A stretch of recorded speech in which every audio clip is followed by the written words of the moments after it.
In Meditations, Marcus Aurelius lays out the four greatest virtues: moderation, wisdom, justice, and fortitude, also rendered as courage, self-discipline, justice, and wisdom. The Stoics were philosophers, yes, but philosophers who were leaders in the real world. For the Stoics, life was about facing every situation, greeting every experience with one or four of those virtues. So the first one is courage. Courage of your convictions, the courage to be doubted, the courage to bet on yourself. The definition of courage is grace under pressure, coolness under pressure, poise. How do they react when things are scary, when things are falling apart, when things are chaotic? Why does this matter? Because it helps us when we're in charge. A courageous leader should be defined by their boldness. It's one of the oldest Latin expressions, fortes fortuna evuat, fortune favors the bold. And then the next is the virtue of temperance. In a world of distraction and excess, self-discipline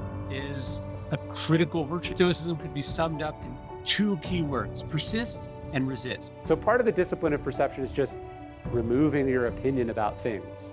In another place in Meditations, Marcus goes, things are not asking to be judged by you. And he says, remember, you always have the power of no opinion. For the Stoics, the first job is to focus on the part of the situation that's in our control. Next is the virtue of justice. To the Stoics, justice was like doing the right thing, how you treat people, the standards you comport yourself to. It's not about making as much money as you can. It's about making people better. That's what leaders do. You have to do the right thing.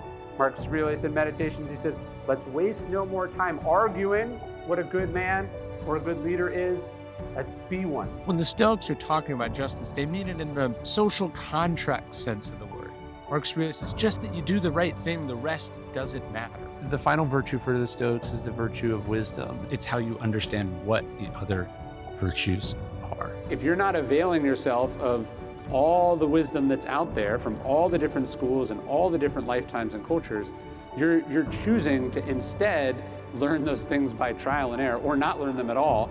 And that's a really expensive, painful way to do it. It's impossible to learn that which we think we already know. Our wisdom comes from our lack of wisdom. The Stoics would say that the unexpected blow lands heaviest. You have to be wise. This is what Truman is saying. He's saying not all readers are leaders, but all leaders have to be readers. That's education, that's understanding, that's the pursuit of knowledge.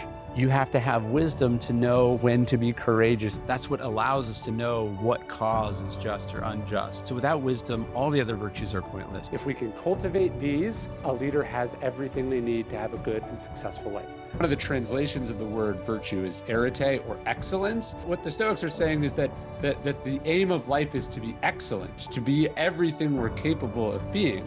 These four components make a lot of sense, that any and every situation, those sort of unpredictable things that life is throwing at us, that they are opportunities to respond with excellence. We tend to think of virtue or virtuous as being this like sort of no fun thing that means can't do this or that. The Stoics saw virtue as the summum bonum, the highest good in life, the way to get what you want and the way to be the kind of person that you want it to be.